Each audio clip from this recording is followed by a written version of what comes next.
How to configure a new TP list. Tap on ZAT-Meter. Tap on TP list. Tap on plus. Tap on TP list name and type in the file name.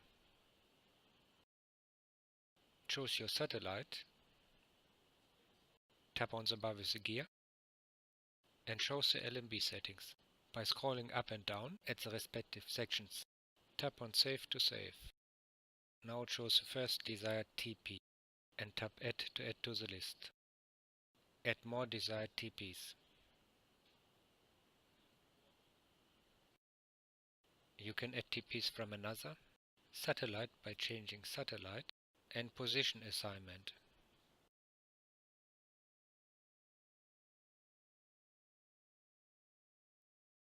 Tap Save to save the TP list. Each added TP is being scanned, logged and measured.